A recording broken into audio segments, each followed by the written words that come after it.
Setelah sebelumnya kita mempelajari tentang ciri-ciri makhluk hidup secara umum, artinya ciri-ciri yang dimiliki oleh setiap makhluk hidup seperti bernafas, membutuhkan nutrisi atau makanan, tumbuh, berkembang, peka terhadap rangsang atau iritabilitas, dan lain sebagainya.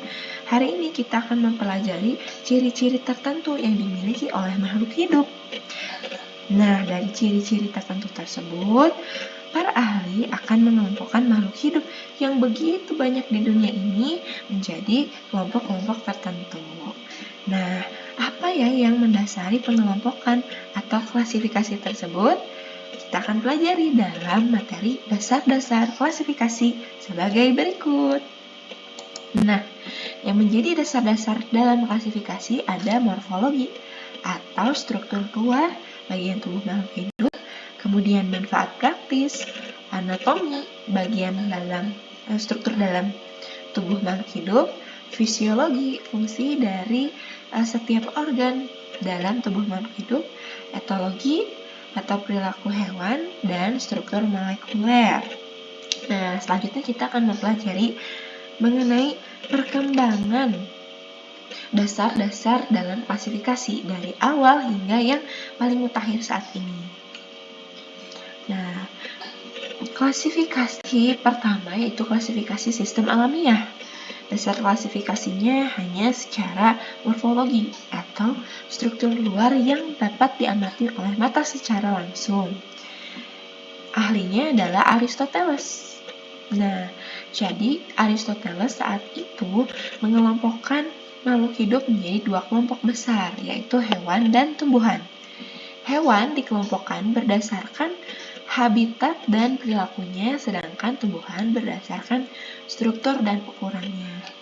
Dapat dilihat ya di sini ada hewan yang tumbuh di daratan dan di perairan atau bahkan di darat dan air, seperti yang saya tunjukkan pada layar.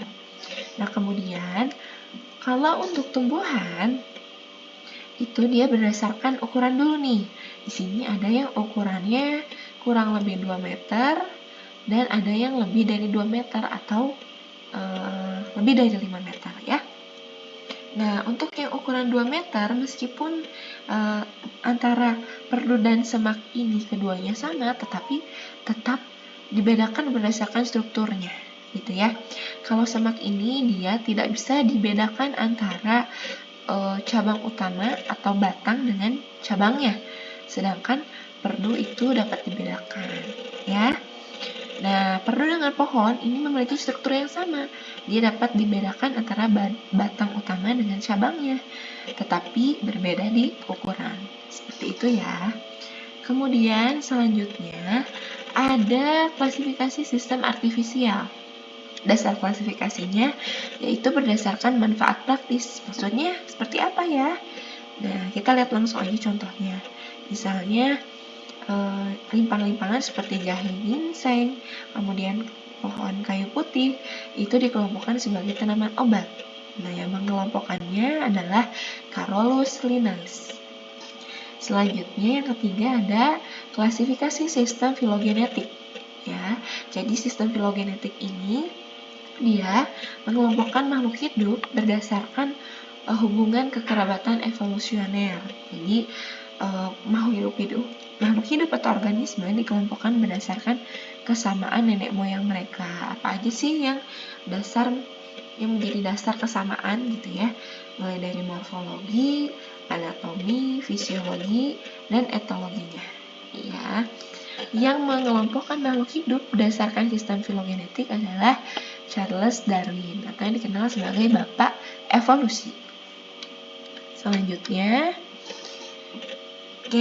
nah yang dikenal dari klasifikasi sistem filogenetik adalah pohon filogenetik atau kladogram.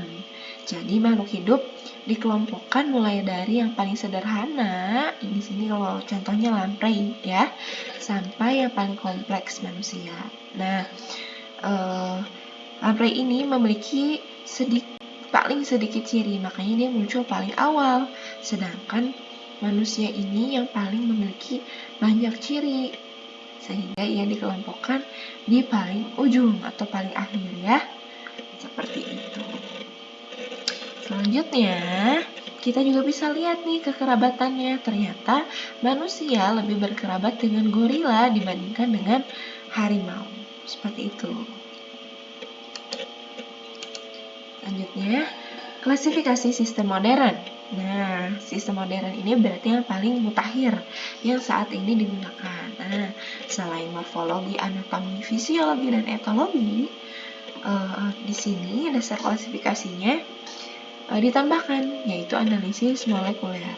Jadi, membandingkan urutan ataupun struktur DNA, RNA, atau protein untuk menentukan tingkat kemiripan genetik. Jadi, nggak cuma dari yang dapat diamati oleh mata secara langsung ataupun anatomi dari proses melihat pembedahan ya, tetapi dilakukan secara molekuler yang lebih spesifik lagi, seperti itu. Nah, jadi itu materi mengenai dasar-dasar klasifikasi makhluk hidup. Semoga dari apa yang dipaparkan ini teman-teman dapat mencapai tujuan belajar ya, atau tujuan pembelajaran, yakni menganalisis ciri morfologi dan anatomi makhluk hidup sebagai dasar dalam klasifikasi makhluk hidup. Terima kasih. Assalamualaikum warahmatullahi wabarakatuh.